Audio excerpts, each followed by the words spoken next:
You saddle him up and ride him out. You're heading down the TV trail of yesterday. It's the action and excitement of the Wild Wild West, seen through the glowing glass of a television screen. This is TV's version of good guys and bad guys, cowboys and Indians, man's battle against the savage frontier known as the rugged territories of the United States.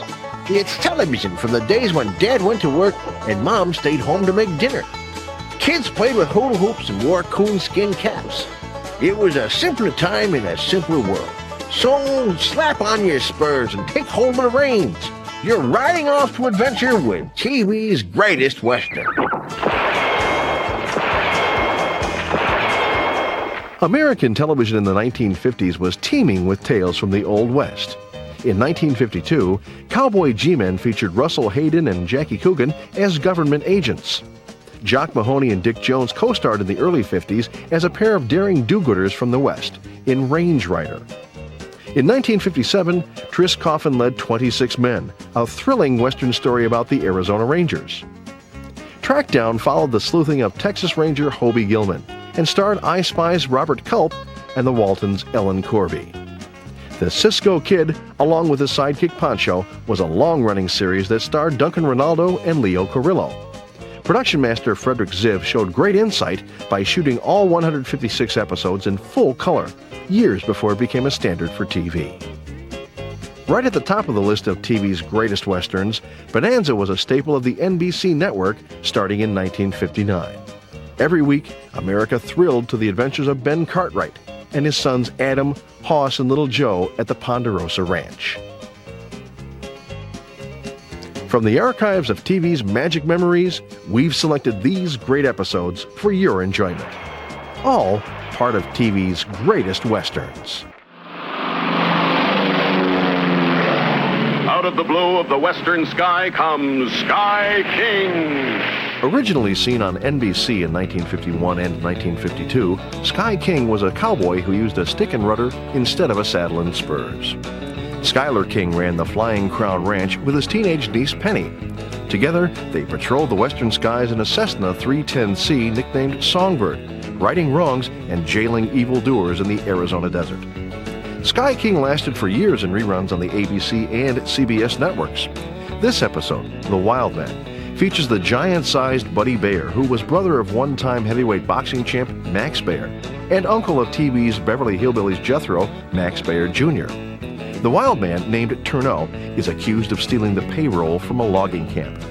Penny befriends this gentle giant, while Sky King, in the Songbird, leads a posse to track down the culprit. With Kirby Grant and Gloria Winters, here's Sky King.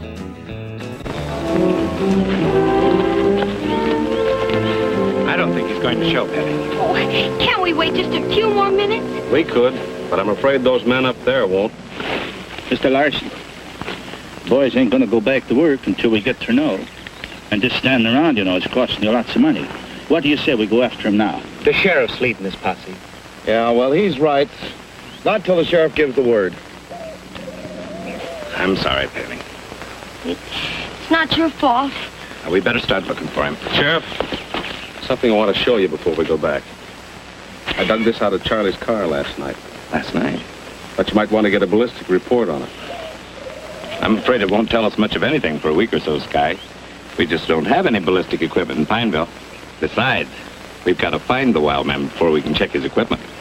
I'll make another try to spot him from the air. Have Larson stand by with the truck. We may need him in a hurry. Sky, I think I should stay with the sheriff. You know, in case we find the wild man, I want to be able to tell him that we're all his friends. You do that, Penny. Okay.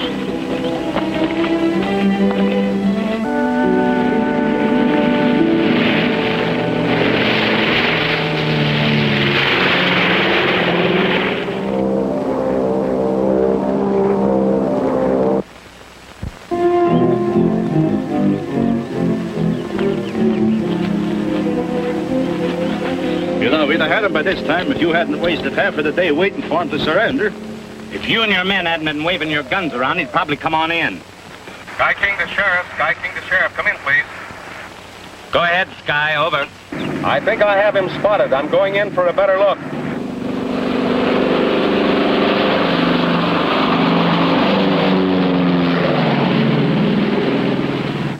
There's a man with a rifle on top of a water tower just south of you. From Penny's description, it looks like Turneau, over. Well, what in the world would Turneau be doing on a water tower, over? It's the one spot in the whole area where he can keep tabs on everything that's going on. Over. He's probably laughing his head off at us. We'll head there, Sky. Over and out.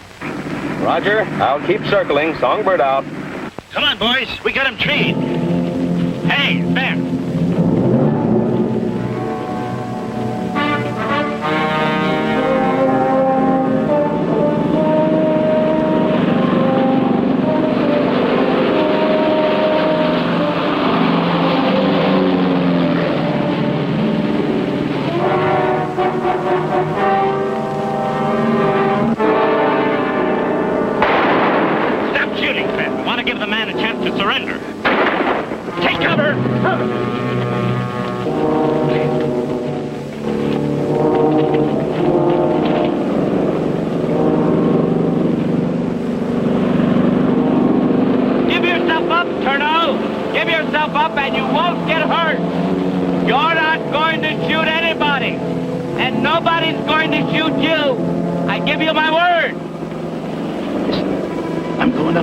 Up above him, pick him off like a buzzard.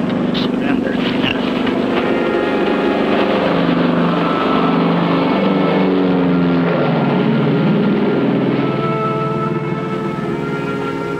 Hello, Songbird. This is Penny. Come in, Sky. Hello, Penny. Hello, Penny. This is Sky. Sven just shot at Mr. Torno, and he shot back at him. Now Sven is going up into the rocks to shoot at him. I'll land and be there in a minute. Over and out.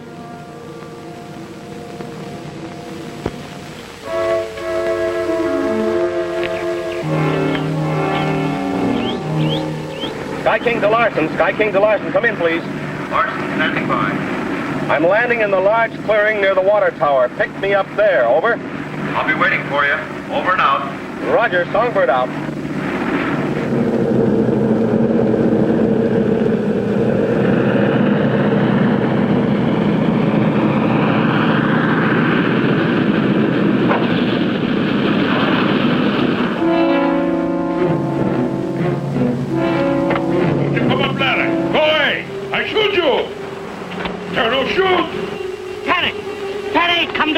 Better hold back, Chief, or he might get excited and shoot her.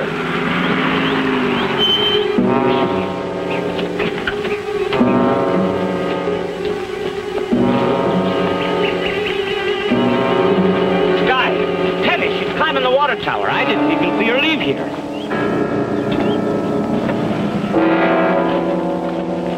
Where's Sven? Ben? Well, I don't know. He must have gone up in them rocks. Go back! I've got to talk to you. I see you. I see other men with guns, too.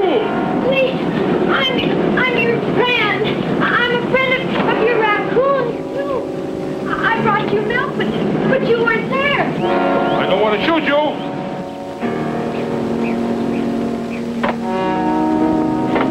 But I come to help you. Go away. I don't want to shoot you. I'm not your enemy. No. Now, you just put that gun away and come on down with me.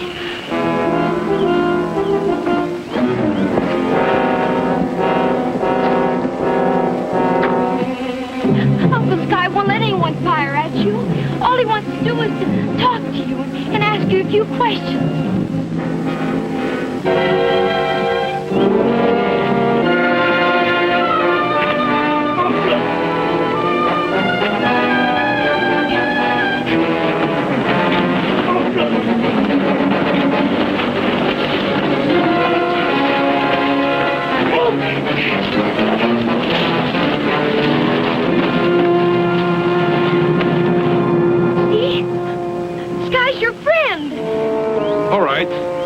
Go down and talk to Sky.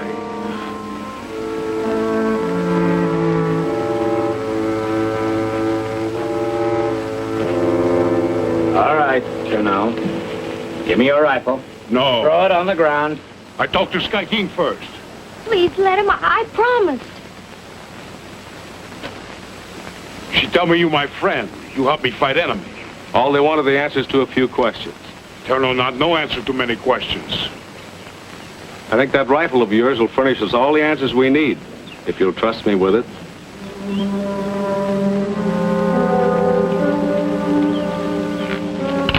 Sheriff, do you have that slug I gave you?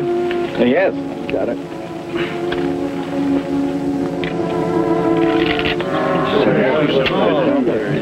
This rifle was made long before any of us were born. It's a breech loader, smooth bore. But that slug I dug out of Charlie's car has the marks of a modern rifle on it. Could I see Sven's rifle again, please? Sure. But we'll need a ballistics report before we can accuse anyone, Sky. Hold it right there, Sven. Sometimes a man accuses himself by running.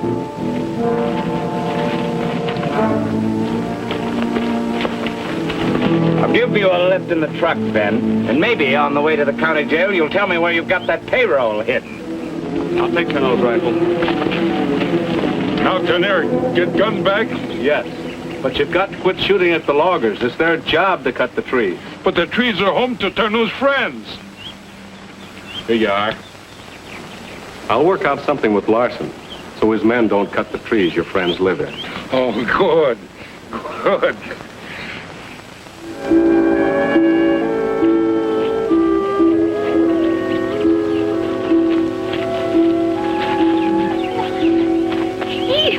Sky, why are we going this way? I thought the songbird was over there. I know it. I want to check up on our wild man before we take off. Hey, did you get Mr. Larson to agree to anything? I sure did. Turneau's going to tie white rags on all of the trees that are homes for his friends. That way the loggers will pass them up and everybody will be...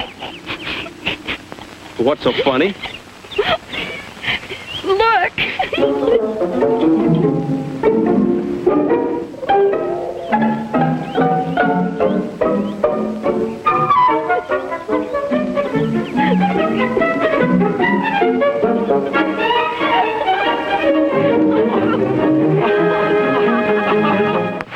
Jim Bowie, Jim Bowie, he was a bold adventuring man. Jim Bowie, Jim Bowie. Based on a legend from the American frontier, The Adventures of Jim Bowie was seen on the fledgling ABC television network for 2 seasons in 1956 and 1957. The wealthy Louisiana adventurer was played by British-born Scott Forbes, who always seemed to maintain his aloof and confident demeanor in the face of danger. Skilled at throwing his huge twin-edged knife, Bowie pioneered justice in the Deep South during the early 1800s. In this episode, Jim Bowie has a narrow escape with an angry black bear. The close call inspires Bowie to design a knife that would soon carry his name. Jim Bowie sets out after some bandits who have robbed the knife maker named Black. Here are the adventures of Jim Bowie.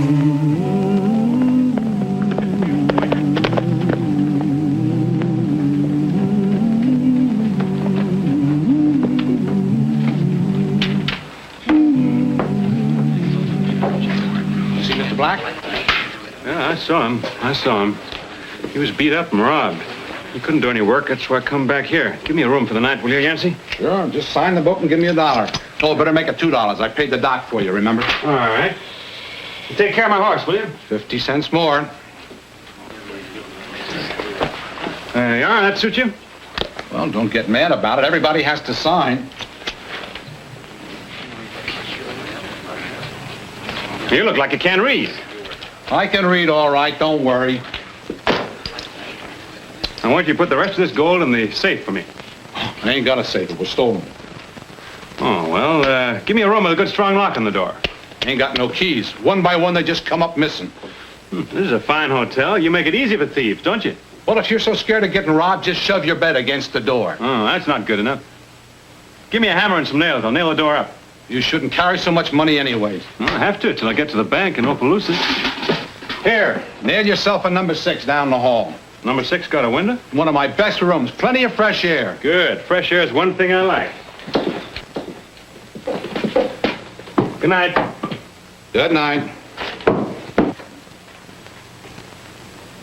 Beats me. Traipsing around the country, carrying a fortune on him, just looking for trouble. Give me a nightcap, Pete. Make it a double.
Jim? Yeah, I'm fine. Just been ending a couple of visitors. You know these two? Yeah, it's Gypsy Joe and Louie. Yeah, these are the two who robbed Mr. Black, all right? This is his money pouch. Well, I've been watching these filthy scum for a long time. You got any place where we can lock them up while we send for the sheriff? Yeah, I got a hog sty out in back. It's full of fertilizer, though. Yeah? Just the place. You grab the other one. Right. Now, just a minute. Now tell me when the small letters are clear.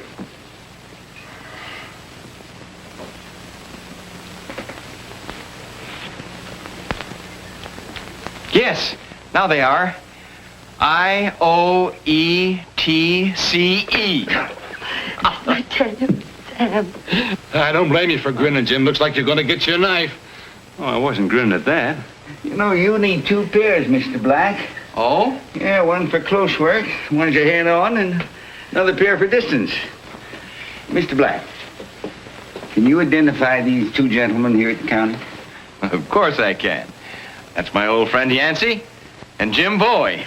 Thanks for giving me my eyes back. Sam, I didn't. Oh, wait a minute.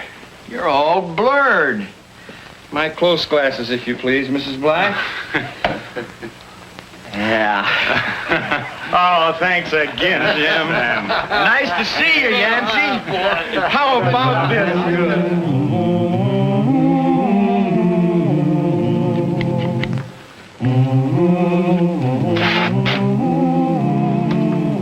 The balance should be about there, throwing. Say, 1 complete turn in 30 feet.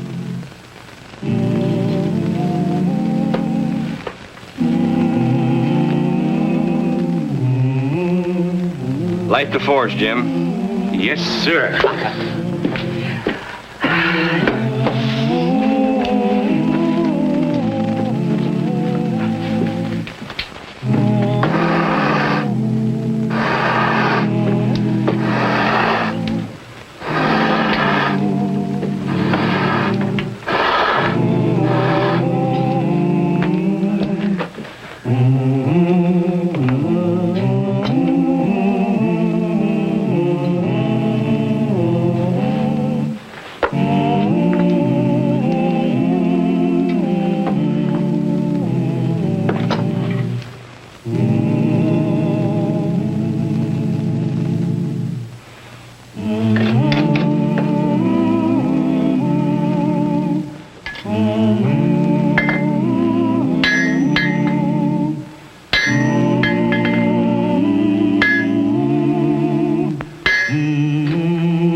Perfectly fine.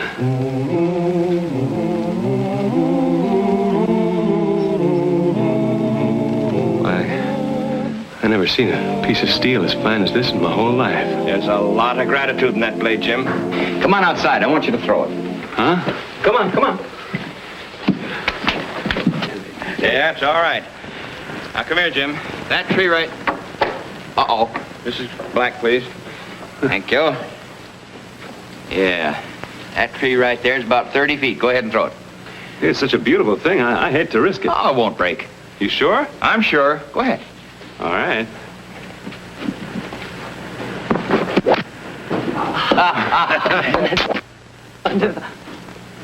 Both their knives are in the tree, mister.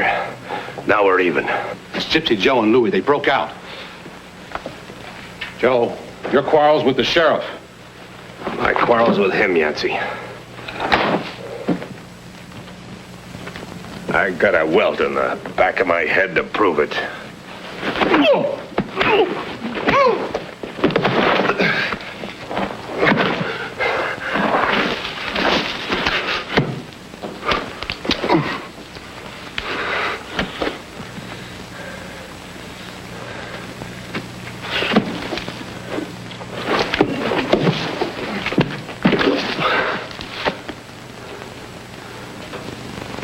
Well, now.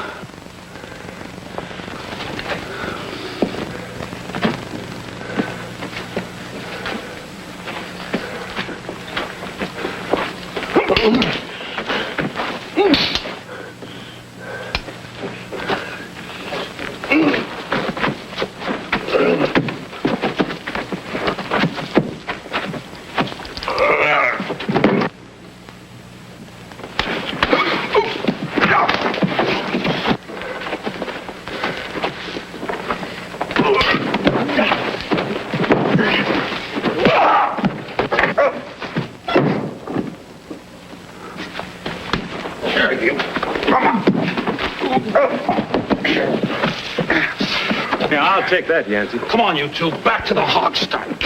And Yancey, will you keep him there till the sheriff gets here? Oh, it worked fine, Mr. Black. Just fine. Yeah, there's just one defect. Which I'll remedy right away. Come, Mrs. Black.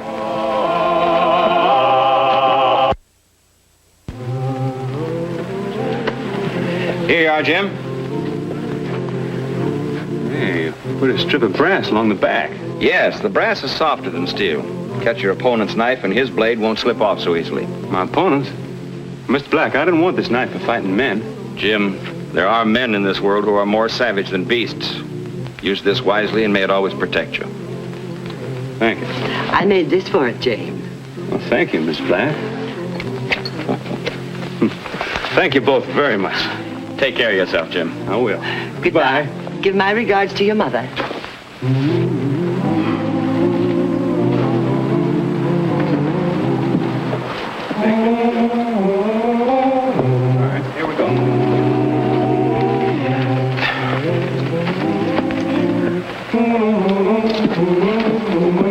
This is the true story of how the knife was born. The knife that was to grow in legendary feats until it was known the world over by the name of its inventor, the Bowie knife. Take me home to the land of the Pecos.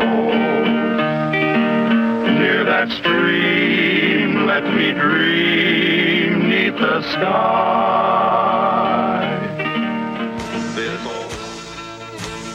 They called him the only law west of the Pecos. He was really a storekeeper who had his own sense of justice in the Wild West. Judge Roy Bean was a TV Western that ran in syndication during the 1956 season. It starred veteran film actor Edgar Buchanan, who would gain popularity in the 1960s as the crotchety Uncle Joe on TV's Petticoat Junction. In this episode, called Letty Leaves Home, the judge's niece decides to accompany a jewel dealer as he travels to San Francisco. Jeff Taggart, the judge's right-hand man, is jealous and, what's more, he's suspicious of the whole idea. As usual, justice is delivered thanks to the judge. Co-starring Jack Butel as Jeff and Jackie Lowery as Letty, here's Judge Roy Bean.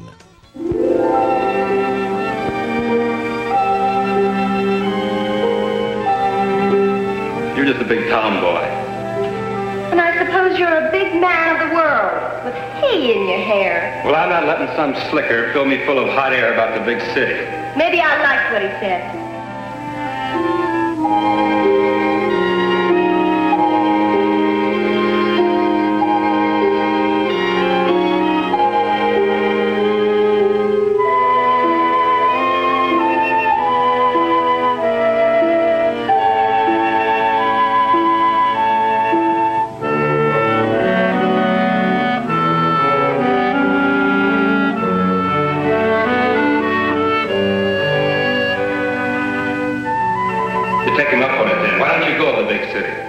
may do just that. Well, go ahead. I guess we can get along without you.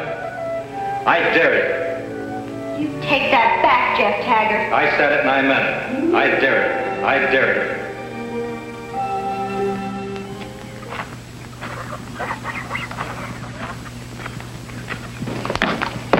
Oh, morning, Judge. Morning, Mr. Brady. Anything I can get you? Not this time. Sit down. Thanks. Carlson been around? I heard a wagon pull out about sunup. I think he's gone. I'm sorry. I was hoping he'd stay here a while longer. Why? Those hold-up men. They'll probably make another try at getting that shipment of jewelry. Won't do him much good. What do you mean by that, Judge? I'm afraid Mr. Carlson isn't quite on the square. Why do you say that? Because of the way he acted. He kept his sample case in that safe, and he worried about it all the time. Well, nothing wrong with that, is there? Oh, not at all. But he got real careless after that big shipment came in. Didn't watch it, didn't care what happened to it. You want to know why, Mr. Brady? Yeah. Why? Because that big shipment was made up of fake jewelry. Fake? Are you sure? You bet I'm sure. Come over here and I'll show you. He got so careless that he left these behind. Hand me that hammer. Now, if those are real stones, they're genuine, a little tap with this hammer won't bother them. But if they're not... Paste. Yeah, they're fake, all of them. I'm afraid our friend, Mr. Carlson's out to double-cross somebody. Yeah, I think I know who. You want Jeff to bring him in for questioning? No. That's my job. I'll take care of Carlson.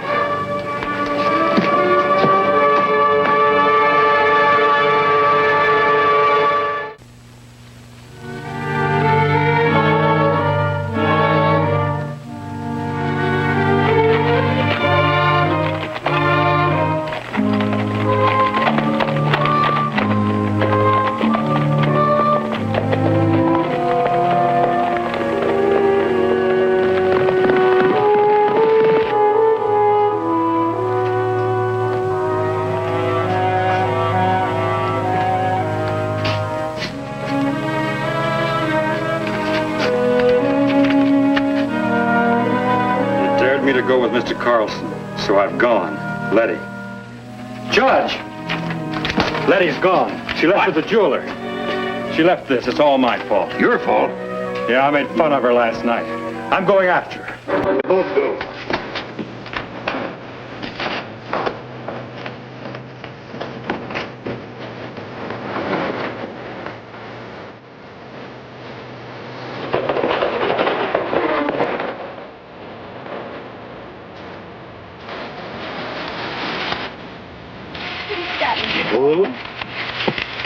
What's the matter? Well, I'm afraid I've made a bad mistake. I'd like to turn around and go back. Oh, I can't do that. I have a work schedule to keep. Please, I don't want to go to San Francisco. All right, all right. The first stop we come to, I'll arrange for your return on the stagecoach. Now, how's that? All right.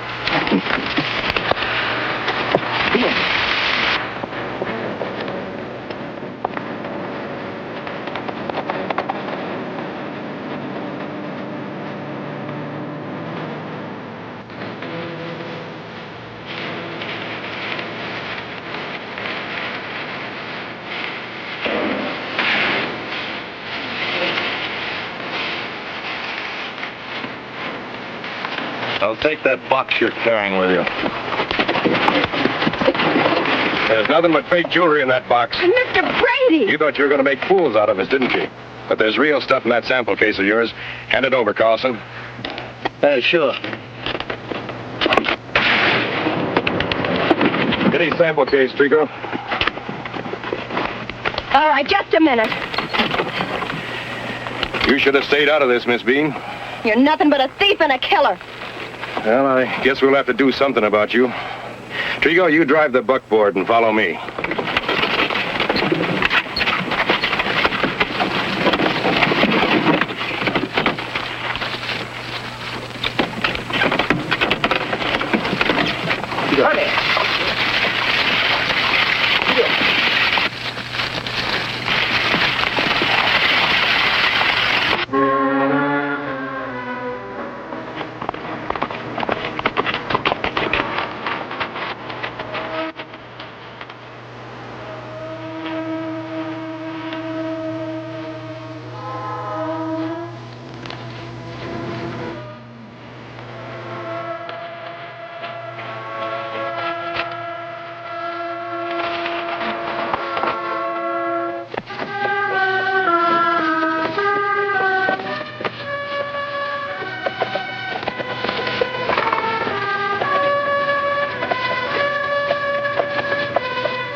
They keep the rig here and take the girl out in the desert and leave her there. No, you wouldn't do that. Shut up. That's pretty rough, Brady. Can you think of something better? She wanders around out there and gets lost. Whose fault's that? Well, look, Brady, after all, I mean... Hey, look.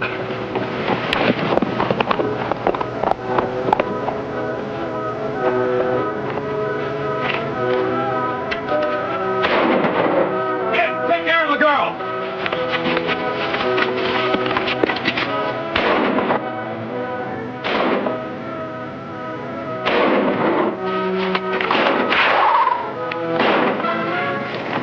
It's not going to be easy.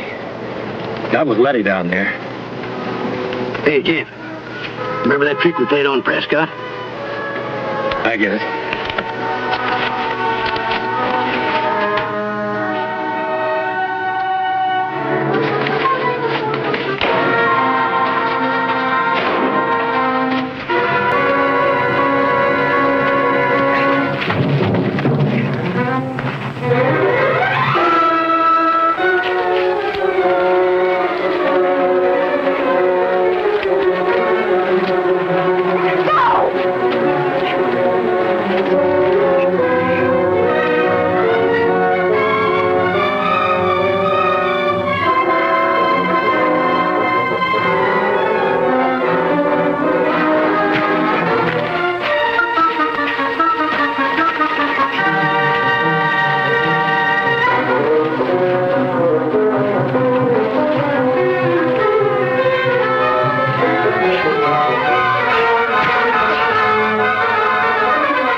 Keep your eye on him.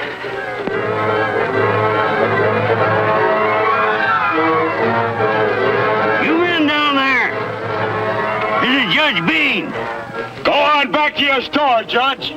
Calling this court into session here and now. You're charged with robbery, kidnapping, and murder. How do you plead? You're wasting your time, Judge. You can't do nothing to us unless you got us under arrest. Drop those guns. Don't turn around. You're under arrest right now.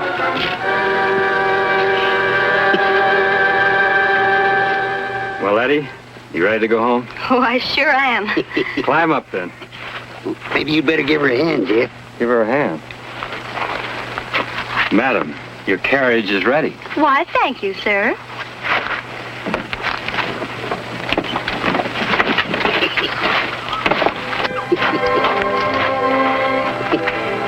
All right, you hombres, get headed back toward Langtree.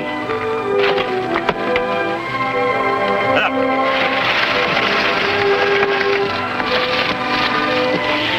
That boy's got a lot to learn about courting. Court's adjourned.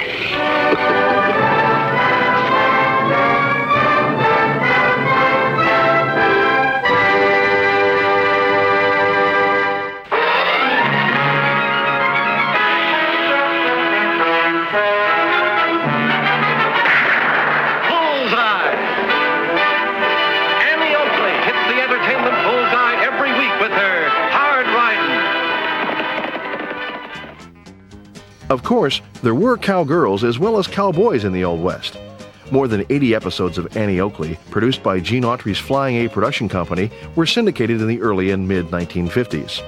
The show starred Gail Davis, who proved that Annie Oakley could ride a horse, shoot a gun, and catch a bad guy just as well as any man. Davis was a highly capable athlete, doing most of her own stunt work and trick shooting throughout the series. Co-starring with her was Brad Johnson as Deputy Sheriff Lofty Craig, and Jimmy Hawkins as her kid brother Tag. In this episode, titled Annie's Desert Adventure, a reformed ex-convict is wrongly accused of robbing the gold shipments from the town of Diablo. In order to prove his innocence, the ex-con takes up with the Bolton brothers, who are the real criminals. Appearing as Tom Malloy, the ex-con gone straight, is Denver Pyle, who would later guest as Mountain Man Briscoe Darling on The Andy Griffith Show, and the craggy old Uncle Jesse on The Dukes of Hazzard. Here's Annie Oakley.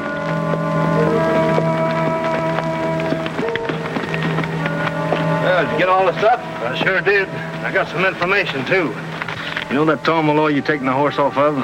He wasn't released from state prison. He busted out. Yeah? Yeah, and you want a real laugh? They got him locked up in the Diablo jail for robbing the gold messenger. Well, this ought to take some of the heat off us. You know, I was kind of suspicious of that guy. When I knew him 5 years ago, he still had 15 years to serve. So he busts out, huh? Yeah, but it didn't do him much good. They caught up with him again.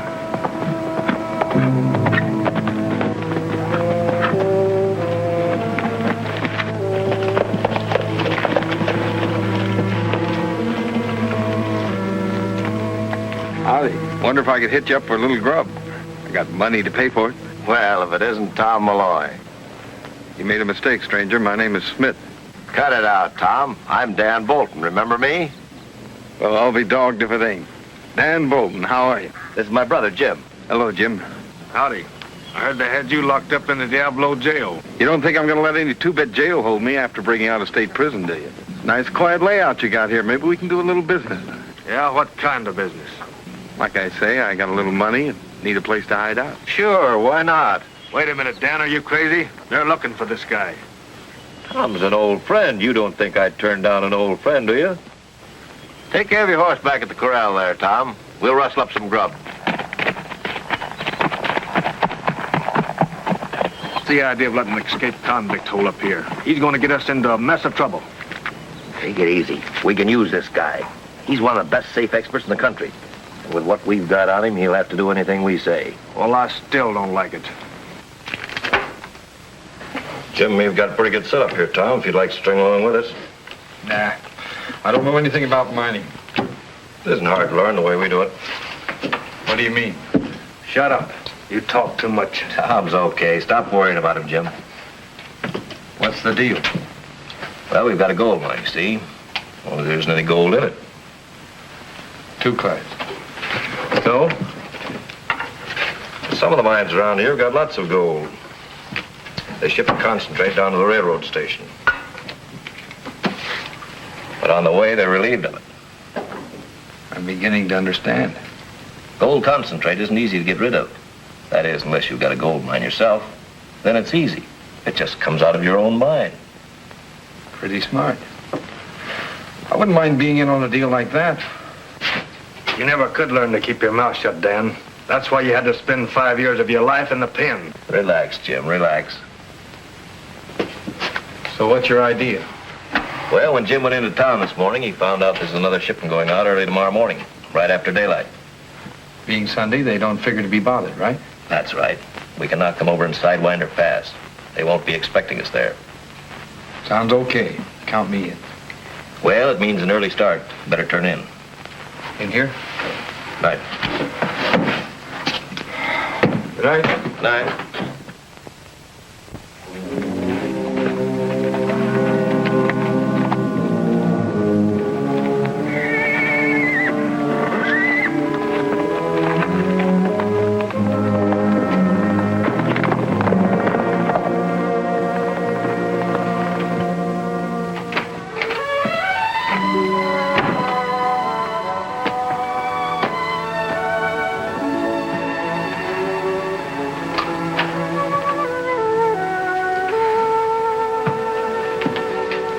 Hello, Lofty.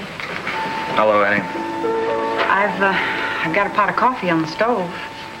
You're not going to square yourself with a pot of coffee. I've been out combing those hills since early this morning. Annie, how could you have done such a crazy thing?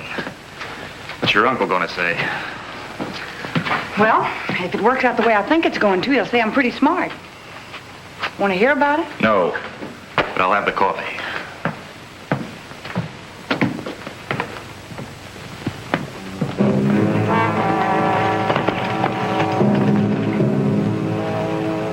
You just wait, Lofty. You'll see I'm right. Trouble with you, Annie, is you're too trusting. Malloy's probably miles away from here by now. We'll never see him again. What's the matter? Keep talking, but don't look toward the window.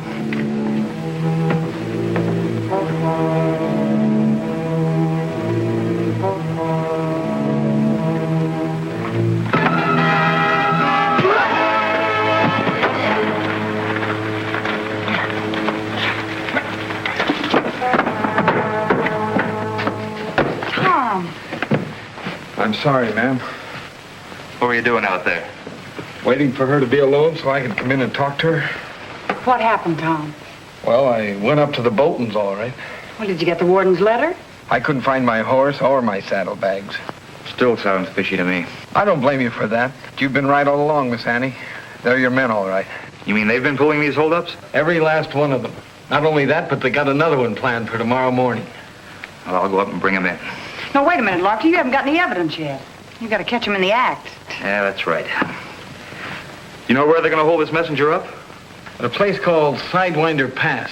They found out he's going through there tomorrow morning at daybreak. Well, I'll be there before daybreak. You go back to the cabin. I'll round up some men. Well, there's nothing in any of this stuff that'll tell us anything. The only thing I can figure out is Malloy took off because he was afraid we'd turn him in. Yeah, you fooled mighty easy, Dan. I found this letter in his saddlebag. It's from the prison warden to the sheriff in Diablo. And he didn't bust out. He was released, huh? That's right. He's a plant. He's working for the sheriff. And you had to talk your fool head off to him.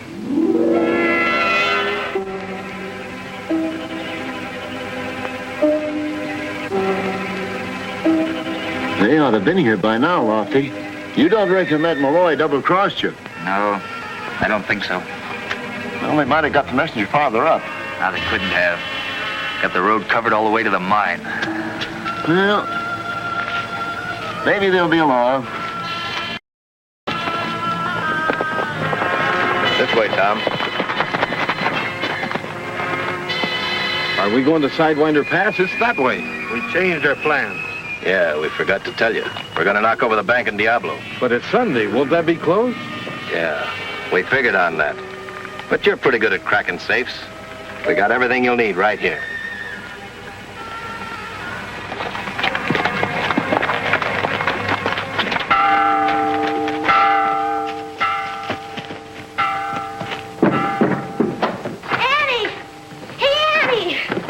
Tag, do you realize it's almost time for Sunday school and you're not even dressed yet? Wait a minute, sis. Those two Bolton brothers just rode in town, and your escaped prisoners with them. Are you sure? Sure, I'm sure. I saw them. Look, Tag, I want you to ride out the Sidewinder Pass as fast as you can and get hold of Lofty. Sure, sis.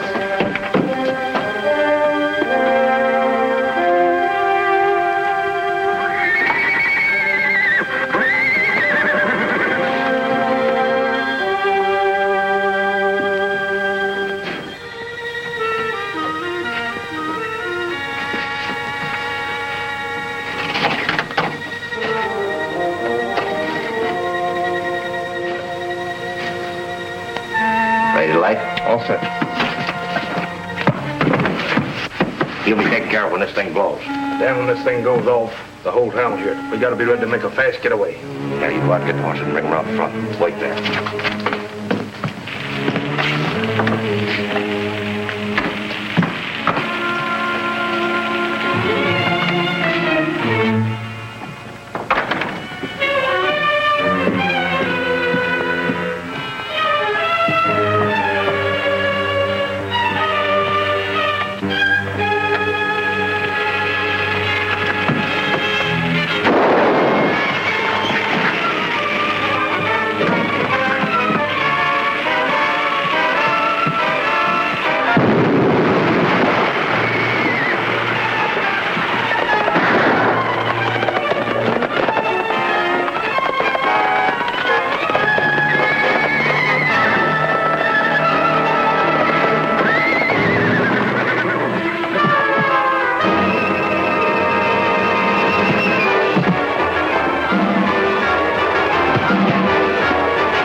About the warden's letter. I just found it on him.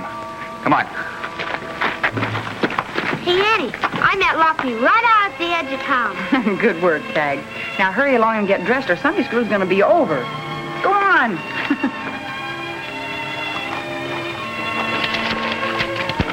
Oh, it's the answer to the telegram I sent the prison warden. Yeah, what does it say?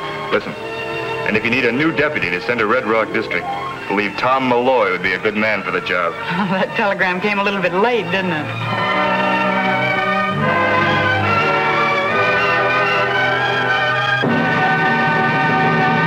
Buffalo Bill Jr. Buffalo Bill Jr. Buffalo Bill Jr. with his little sister, Calamity.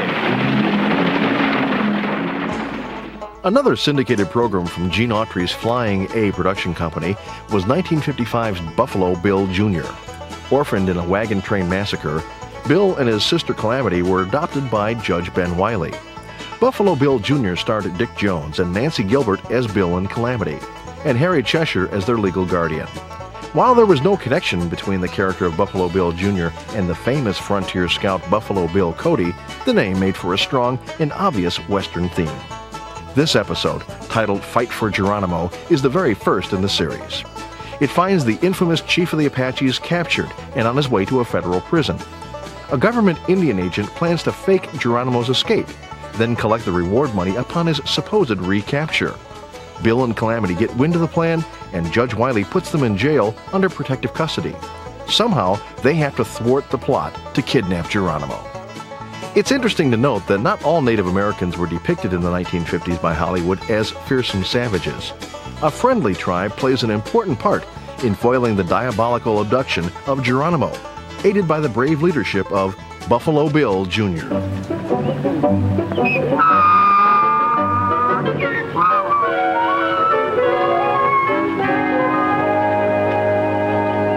He'll never get to Fort Yuma. Not on Old Nellie. Yeah, he even took his medical case. I bet he plans on stopping at the Coleman Ranch to see how Mrs. Coleman's getting along with her hay fever. We gotta get out of here. Yeah, fine. You tell me how. This symbol, 3 eagle feathers, means chief. And this one, lightning arrows, means swiftness. So it's up to the chief to get us out of here with swiftness. Well, those Indian signs on your shirt mean something, too. The arrowhead means alertness, and the Thunderbird means bearer of happiness. So get alert and bear some happiness and figure out a way we can get out of this jail. I'm thinking. Yeah, and I'm waiting, too. Bill, how'd you manage to get that door open? Because it wasn't locked, you little pipsqueak. Why wasn't it locked? Well, how should I know? Let's roll.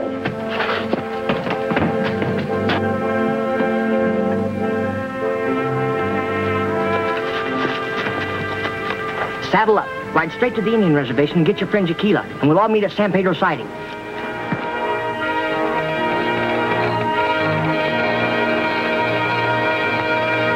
That's wrong. What's wrong? You meant interrogation. Now, you got me so mixed up. I'm sending dots when I ought to send dashes. Want me to run your key for you, Danny? Look, kid, why don't you go back over to Wiley Junction and get another lesson from Sparks Bauer? I don't need another lesson. Not to show you how to send interrogation. It's a dash, dot, dot, dot, dot. Look, kid, for the last time, you're getting out of here. Now, march. Take your hands off my sister. He hit me, Bill. Well, I never even... He did, Billy. He hit me right in the jaw. He did, huh? Like this? Oh, I hope you didn't hurt him, Bill. He's really a very honest fellow. Yeah, well, sometimes a fellow's so honest, the only way you can get him to cooperate is to knock him out. Sit on him, Jaquila.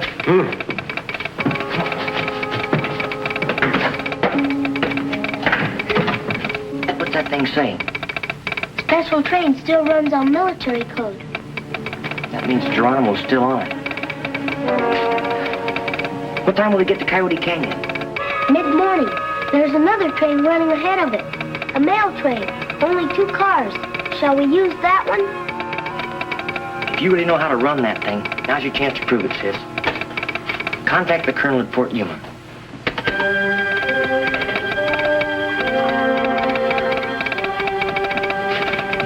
Say, here's a correction. Not an Army code either, and straight Morse. Where's it from? Oh, I know where it's from. I told you before, all these messages come over the same wire. But it says they're transferring the prisoner to another train. What train? A mail train. The Army's playing it smart. What time is the mail train due to go through Coyote Canyon? About an hour before the special. There's 2 cars on it. Doesn't make any difference what train we get Geronimo off of, just as long as we get him off. You better go out and tell his Apache bandits to be at Coyote Canyon an hour sooner. How do you like the way I handle the key, Bill? Say, you're great. Tequila, tell your mescaleros they want to catch a lot of Geronimo's men to get out to Coyote Canyon, pronto. But tell them there's a lot of white men on that train also. Mescaleros have no war with white men. We fight on the Geronimo. Good. You stay here, sis.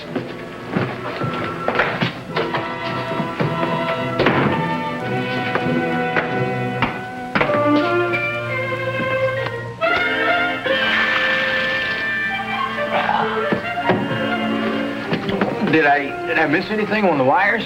No message came in, Danny. Sorry my brother hit you so hard. He was only trying to do the right thing.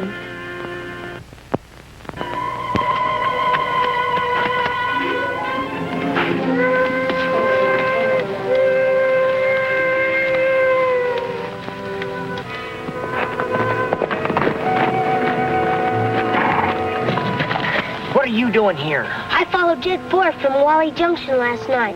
He's about a half a mile over in those rocks. Stan Redding just rode up. Thought you'd like to know. Boy, that valley's full of Geronimo's Apaches. It's full of Tequila's Indians, too.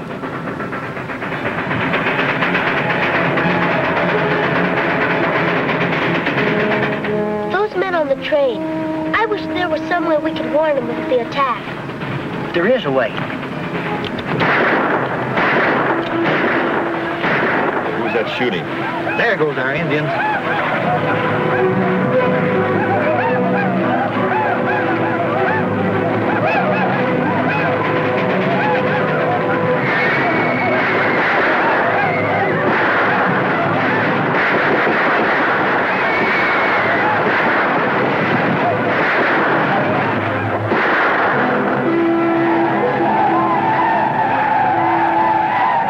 Somebody else's Indians. How'd they get here? They sure don't look like Geronimo's Apaches.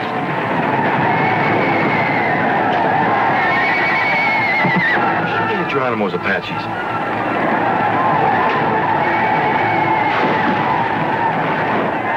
Hey, that's second try. That's a Mescalero try. Yeah, we've been framed somehow. Look, while the Indians are so busy fighting, the train got away. Come on, let's get out of here.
It got through the canyon. We caught everybody red-handed. All but one.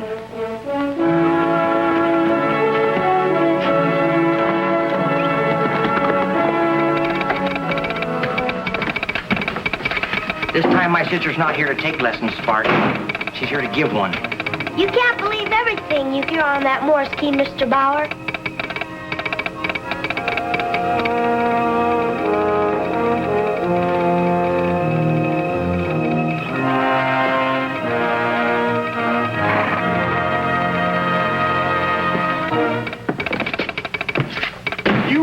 ought to be spanked. I rode all the way to Fort Yuma for nothing. It ain't easy on that mule. Huh? Calamity's getting a message. Both trains got safely through Coyote Canyon.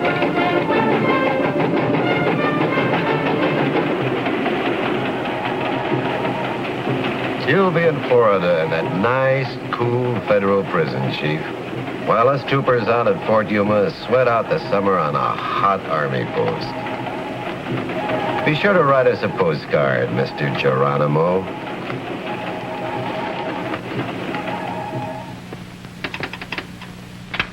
The court recognizes you kids did a fine job, but you're under arrest for breaking jail. We didn't break jail. You left the door unlocked. Kind of careless of you, Judge. Careless? Suppose there'd been a fire in that jail. Suppose I'd carelessly left you kids locked in.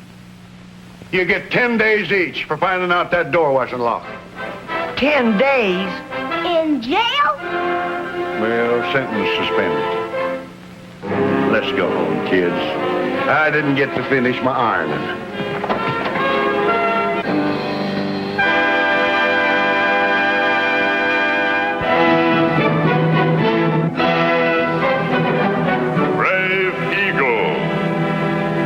Of the Cheyenne.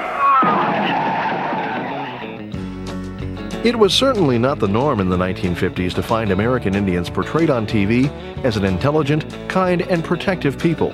But that's exactly what Brave Eagle did.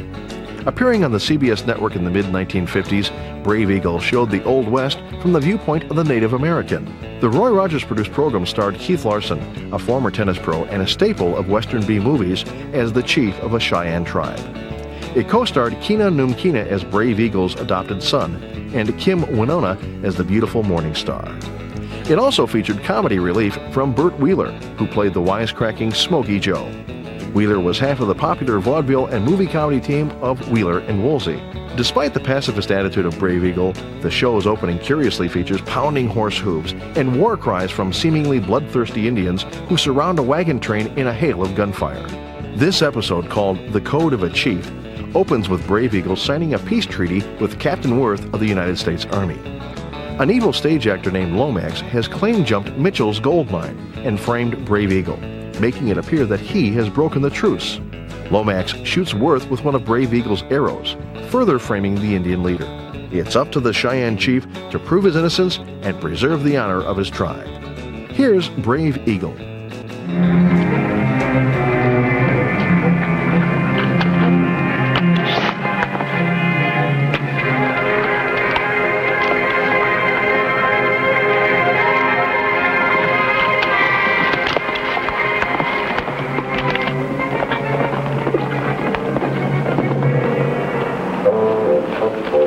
Smokey, this is where I found the calf. Thought it was alive, huh? Well, it looked alive. Ah, that's all right. That could happen to anybody. 2 horses went by here, one carrying weight. You mean Mitchell dropped his cap for a sign? Now, would a sharp young fella like Mitchell drop his cap unless he wanted to? Come on, let's follow the trail.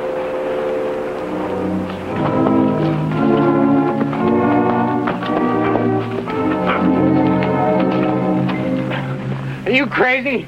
Brave Eagle's right behind us. Ah, but there's a method to my madness. Give me your gun. I can stop our Indian friend in this narrow defile. Hey, you, sit up in the saddle.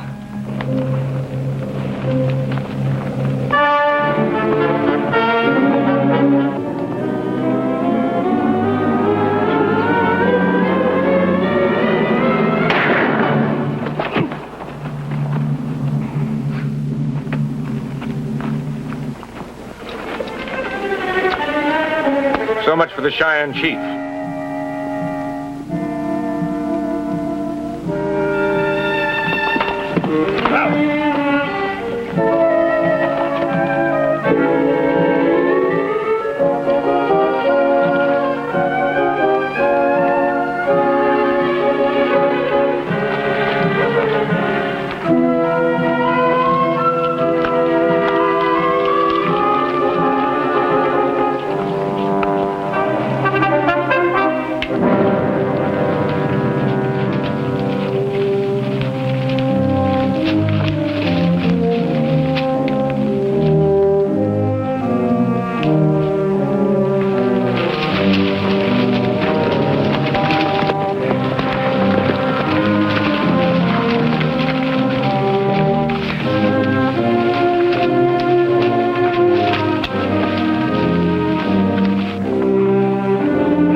My prognostication proved correct. The beast has led us to it. My friend, your protests have been in vain. Come on, get off.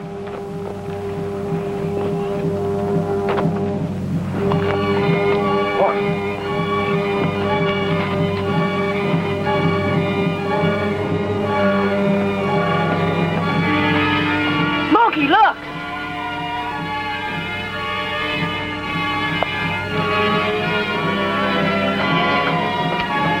This must be Mitchell's mine. It is, friend. Mitchell! Who are you? Oh, you may address me as Robin Hood. And my friend here is Friar Tuck. Now, what's that supposed to mean? It's beyond your comprehension, my dear Hodge. Oh, shovels. To work, Charles. You too, lad. You're hurting. You should have stayed at the fort, Captain. I could take care of that redskin. Yeah. I got an idea how you'd take care of him. After what he did to you, you still want to coddle the Indians? I don't care what he did. I want him alive, understand? Yes, sir. Now we'll head back to the spot where Brave Eagle shot me and pick up his trail from there. It won't be necessary, sir.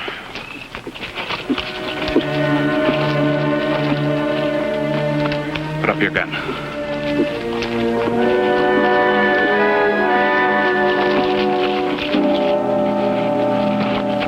Captain, I'm glad to see your wound is not serious. Brave Eagle, I'd never have believed you would break your word. Shoot me in the back. But I did not shoot you. I saw you draw your bow. All right, Brave Eagle, you're under arrest. It was white men who put the arrow in your shoulder, Captain. I pursued them, but they got away. Captain, haven't we had enough of this talk? If these are the men who have Mitchell, we will find them at the place where Mitchell found the gold nuggets. But how will you find it? You remember the pack pony? His trail will lead us there. Captain, this is a trick. I'm sorry, Brave Eagle. I must do my duty. All right, men, mount up. On your horse, Brave Eagle.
My escape would strengthen Captain Worth's belief in my guilt. But the track of the pack pony would grow dim with time, and I had to follow that trail. For at its end, I hoped to find a man who could clear my name.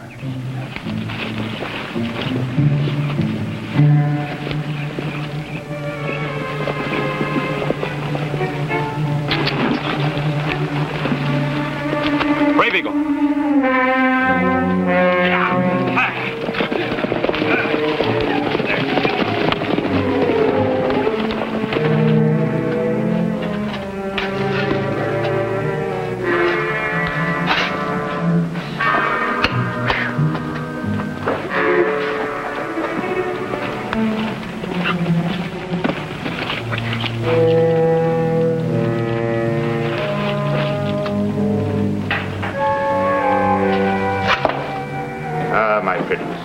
Soon you'll be transformed into a great theater. I can see it already. The Jefferson Garrick Lomax Theater. Starring Jefferson Garrick Lomax, and Othello, Lear, Hamlet. To be or not to be? That is the question.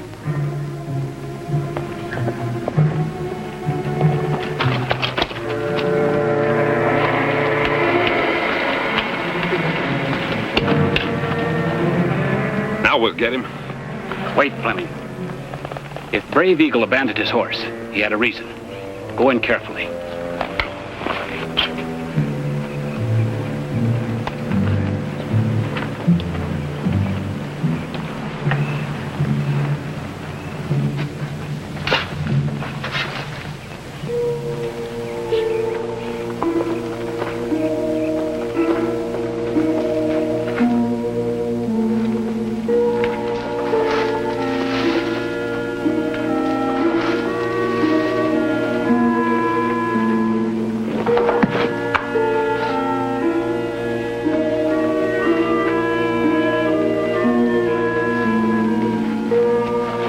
Back to work, Barnett.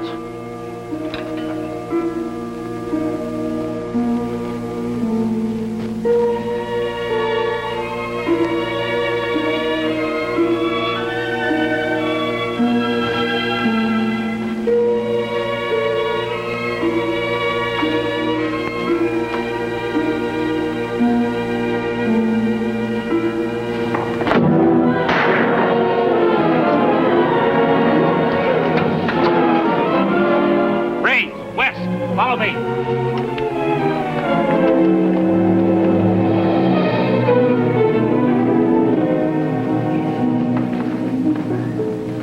On your way, varlet.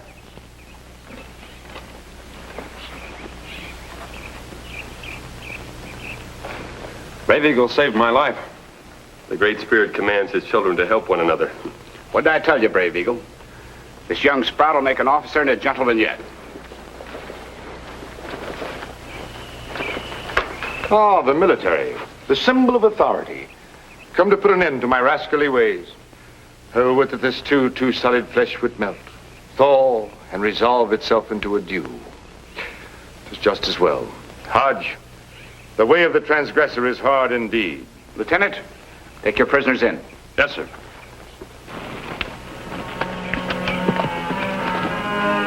Brave Eagle, I'll never doubt your word again. Will you accept my apology? A good friendship, like a strong bow, may be strained. But when the arrow of mistrust is released, the bow will spring back, strong as ever. And thus it was Keena learned that the way of honor, while not always the easiest, is the surest path to travel. And the value of a man's word is the measure by which he is judged.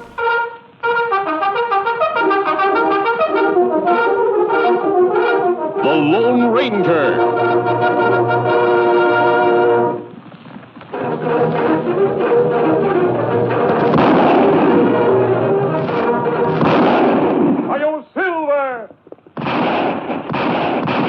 A fiery horse with the speed of light, a cloud of dust, and a hearty hi-yo silver. The Lone Ranger. Perhaps the most famous lawman from TV's Old West is the masked man himself, the Lone Ranger. Produced by Jack Rather Productions, The Lone Ranger ran on the ABC network for 8 years in prime time in the 1950s. Before that, it had spent 15 years on radio, starting in Detroit in 1934. It continues even today in reruns across the country. Once the familiar sound of Rossini's William Tell Overture begins, it can only mean it's time for The Lone Ranger. With the exception of 2 seasons, The Lone Ranger was played by Clayton Moore. The smoky-voiced Moore had made his mark by playing villains in the movie serials of Republic Pictures. Next to the Lone Ranger was his faithful sidekick Tonto, played by Mohawk Indian Jay Silverheels. The duo's popularity was so great, it even found them in a Stan Freberg-produced TV commercial for pizza rolls in the 1970s. This is the premiere television episode of The Lone Ranger, appearing in 1949 and called Enter the Lone Ranger. 6 Texas Rangers are on the trail of the Cavendish Gang, but are led right into a murderous ambush by the traitorous scout Collins. One ranger amazingly and barely survives, John Reed. He's found by Tonto, an Indian who recognizes the injured lawman. He recalls it was Reed who saved him from a massacre when they were young boys. He had nicknamed him Kimosabe, which means trusty scout. Now it was Tonto's turn to save Reed's life. Together, they would forge a partnership in the name of law and order. Here are Clayton Moore and Jay Silverheels in The Lone Ranger. The other Rangers, Tonto, all dead? One of them, Captain Reed, was my brother. Too bad. Rangers all fine men. We didn't have a chance, Tonto. It was a perfect ambush and double cross. How did you happen to find me? Me hunt here in Canyon often. Ride in here on scout over yonder. Find rangers and dead horse. I see. While you sleep, me bury other rangers over there. Make grave for men. Bring belongings here. That was good of you, Tonto. Them brave men. Yes, they were brave. And they won't be forgotten. I've spent a lot of time thinking. For every one of those men, I'm going to bring 100 lawbreakers to justice. I'll make that Cavendish gang, and every criminal that I can find for that matter, regret the day those rangers were killed. Tonto, from this moment on, I'm going to devote my life to establishing law and order in this new frontier, to make the West a decent place to live. That good. But when Cavendish gang know you escape ambush, you marked man. They hunt you down, many against one. No one is going to know I'm alive. I'm supposed to be dead, and I'm going to stay that way. I'll hide my identity somehow. I'll wear a disguise of some sort. You mean like mask? That's it, Tonto. From now on, I'll wear a mask. Let's see.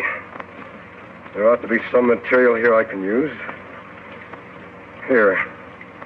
This. My brother's vest. Belonged to one of the bravest of them all.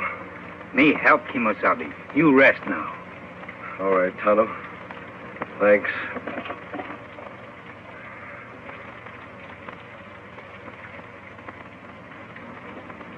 Their face wounds all healed now.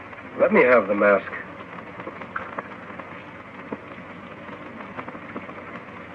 There. It fits perfectly. Good job, Tonto. Here hat. Me wash in stream, dry in sun, make whiter. Thanks, Tonto. Here gun to kill bad men. I'm not going to do any killing. You not defend yourself? Oh, I'll shoot if I have to. But I'll shoot to wound, not to kill. If a man must die, it's up to the law to decide that. Not the person behind a six-shooter. That's right, Kimosabe. Well, there's just one more thing to be done. What that? Dig another grave. Out there. Who that's for? That'll be my grave.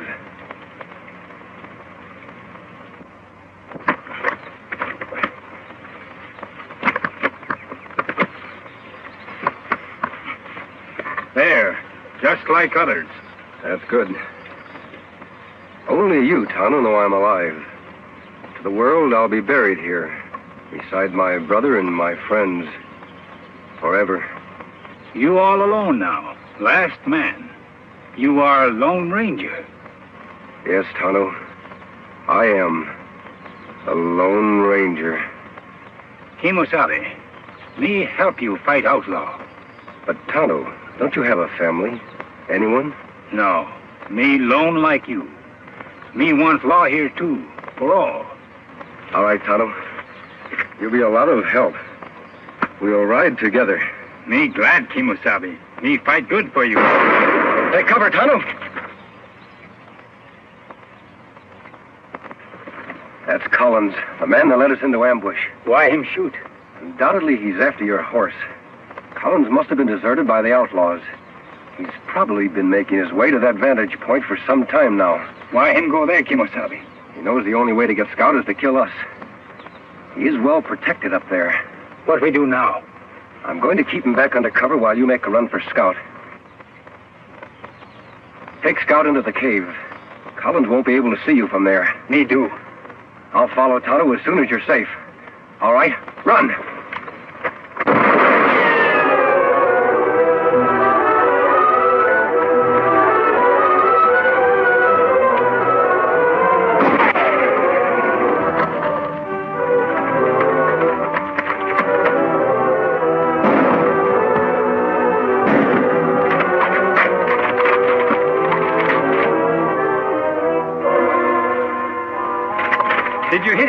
No, Tonto, I didn't try. We're going to capture him alive. That hard.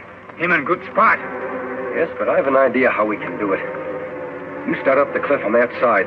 First, tie up Scout. I'll try to draw his fire from the other side of the rocks.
Him dead, Kimosabe, but me glad.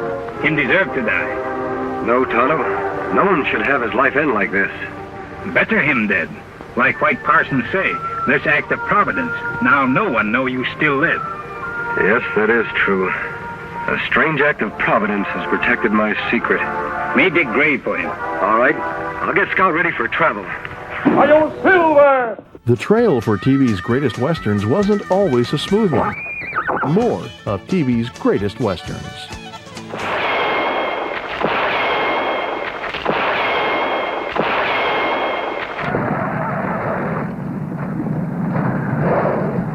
You all right, ma'am?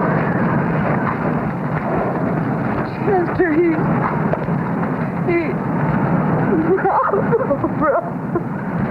And look after Matt.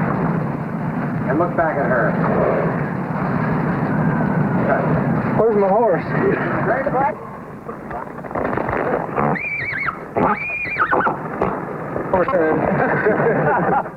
Bitch. Don't you understand the voice?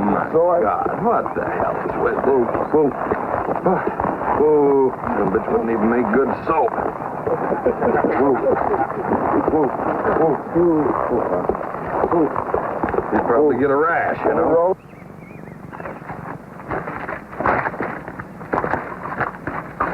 He goes fishing, hunting, 3 or 4 days, comes in last night and then gets up and goes again this morning. And Joe, we want some coffee here. It's a hell of a way to run a railroad. Well, give me a little hand for you. I ought to kill you right now.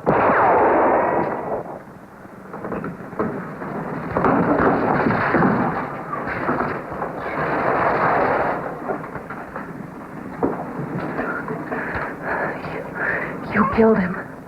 He draw his monkey wrench. Daylight, that'll give you a 4-hour start and enough time to circle the flats and get across the plateau. Fine, we'll be there. Good. We'll see you.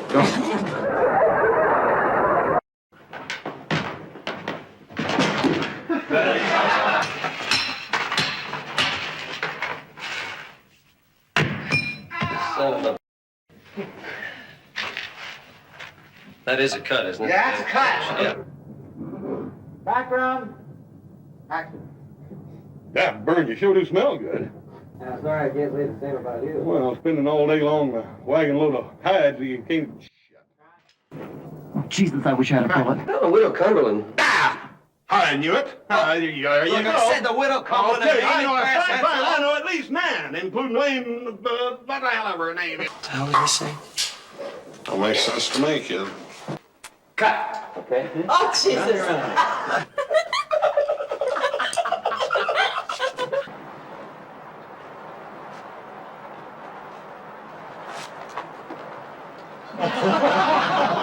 I can lift 300 pounds. Picked up a horse once. You want me to show you? Yeah, let me see you do it.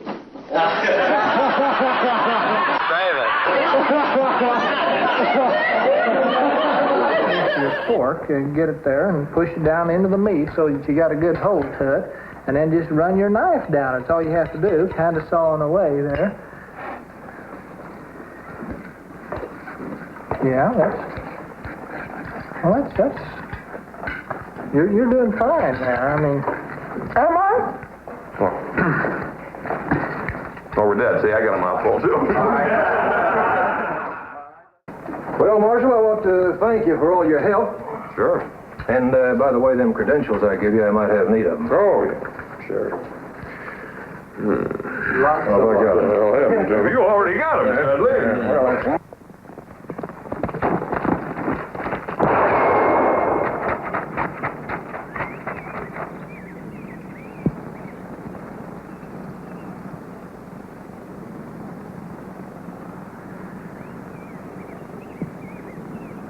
Well, now, this just can't be the only saloon in busy little Dodge City.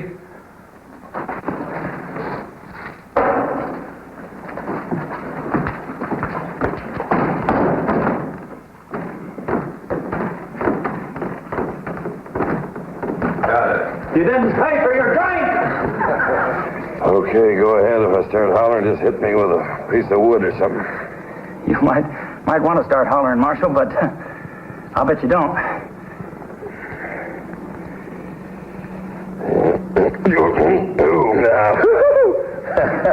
In conclusion, I'd like to pay a personal tribute to all the creative people who put together our shows. I know that as an actor, I can rest easy in the knowledge that I'll always look my best and sound my best because of these geniuses.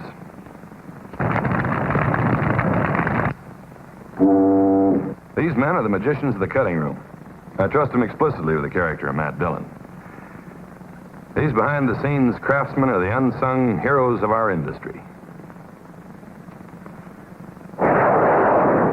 And so, to the editors, the sound cutters, the men of music scoring,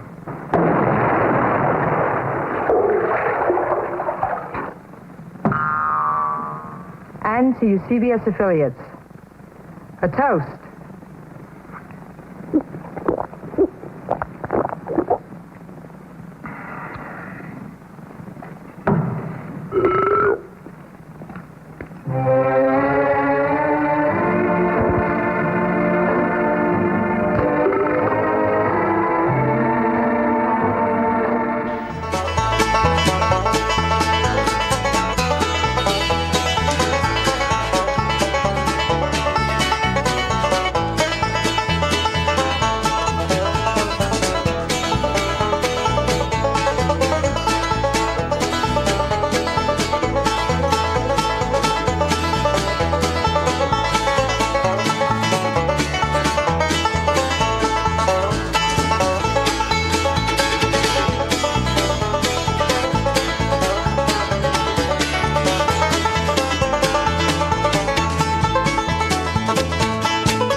TV's greatest Western.